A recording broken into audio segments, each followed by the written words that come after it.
Hey everyone, I hope you're just as excited as me to finally be getting done this course. I wanted to give you one more speech though before I signed out. And to start my speech, and as I'm setting it up, I wanted to give you guys a little bit of a warm-up activity to start thinking about what 3 R's we were given probably very early in childhood to remember how to start protecting our environment. Now, if you thought about reduce, reuse, and recycle, you were correct, but I'm here to tell you today that recycling doesn't work. I know, shocking. But you guys, we really have to get rid of this in our vocabulary, and we really have to start talking about why we shouldn't be recycling anymore and why it's just simply not working here in the United States as well as all over the world. Now, a study done by the EPA in 2018 suggests that there's a 2.2 increase in recycling in the United States from 2015 to 2018. They're starting to see this increase continue, but it's not really the right numbers. And if we look further into it, we'll start to understand why. Another study showed, that was reported by the National Geographic, that 6.3 billion tons of plastic waste is now somewhere in the world that we know today. 63 billion tons. Now, what does that mean? Nobody can really understand that number, so I will give it to you. 1 ton is approximately a Volkswagen punch buggy Beetle. So if you stuff all of the plastics that you have into that punch buggy Beetle, it'll be about a ton of plastic. Now, there are around 7 billion people in the world, and we said 6.3. So imagine if almost every single person in the world stuffed a full Volkswagen Beetle with plastic, and then we had to put it somewhere in the world. Every single person in the world. And if you think about the populations in India, in Africa, in the United States, in China, woof, we're talking about a lot of plastic. Start to imagine this now. Now, 9% of that, only 9%, is recycled. And again, this continues from the report I was sharing before, from reported on by National Geographic. 9% recycled. 12% is incinerated, and although I'm not going to talk about it today, I'm sure some of you already know how chaotic this process is in our world system as well. We are incinerating plastics, we're incinerating waste that just sends CO2 into our atmosphere and causing more problems in our environment. But what I'm talking about today is this 79% that's accumulating in our landfills and in our environment basically is waste to just sit there and try to figure out a way to float around or exist in the world without ever degrading. Another hard fact for you, 5 trillion pieces of plastic waste are floating around in the ocean right now. This was a report continued on by the National Geographic. And what does that really mean? Again, let's take that world population, that's 7 billion, and we divide it by 5 trillion pieces of plastic to try to understand how much each person would have to throw into the ocean to make this the case. That's 714 pieces of plastic per person. Do you even know how much plastic pieces you probably throw out in a day?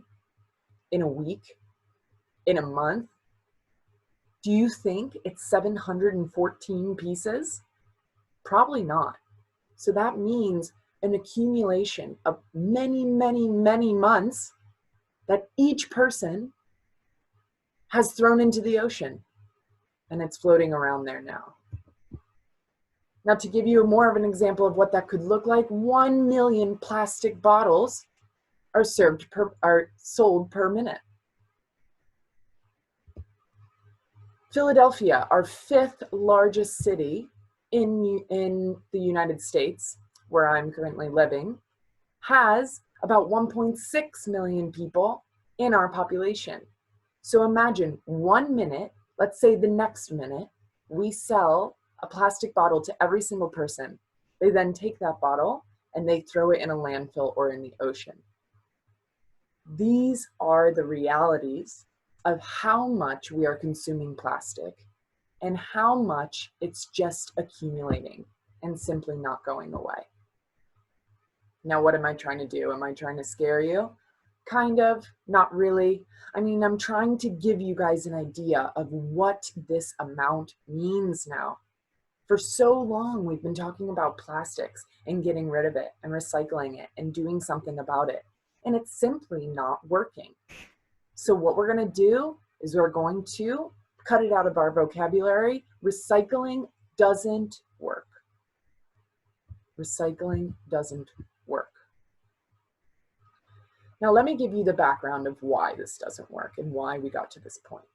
In 2018, there was a crackdown of the shipping containers that were basically taking a lot of this plastic from the United States and from other countries to China.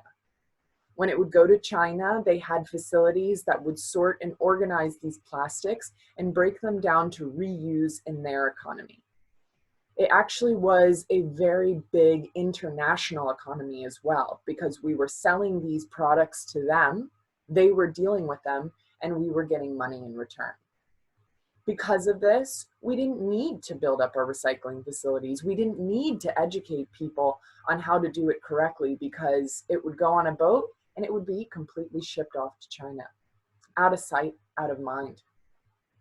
But the problem was in 2018, China said no more. We're not going to be taking any more of these plastics. And what happened?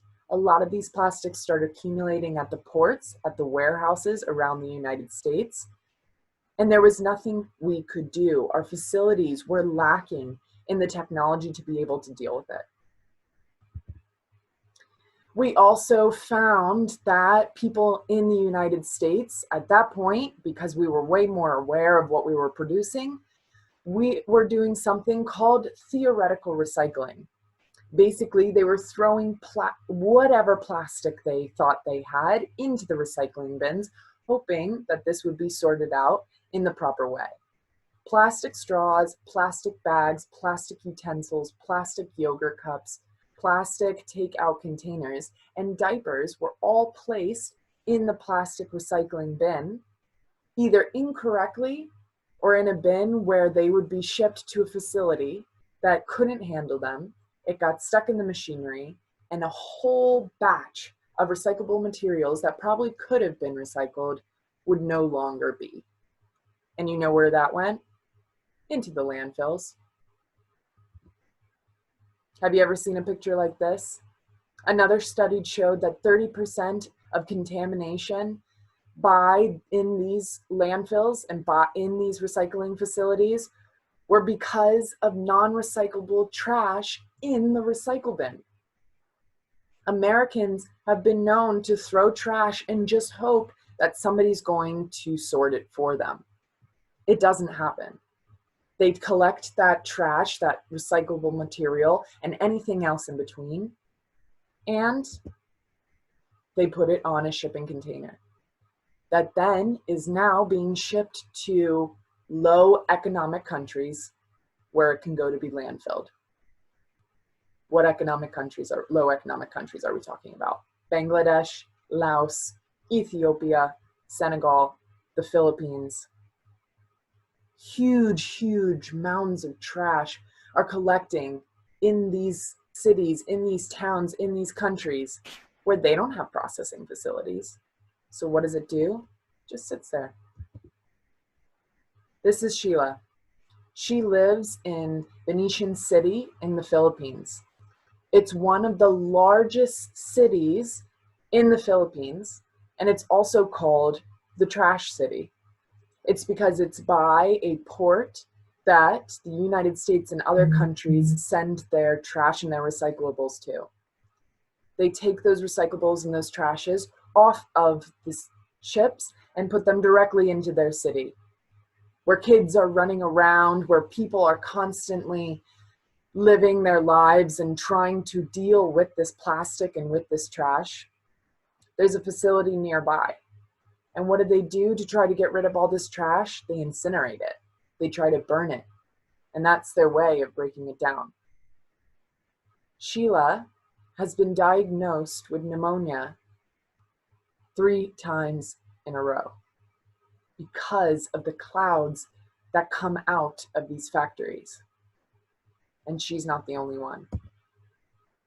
These people are literally living in trash. Literally.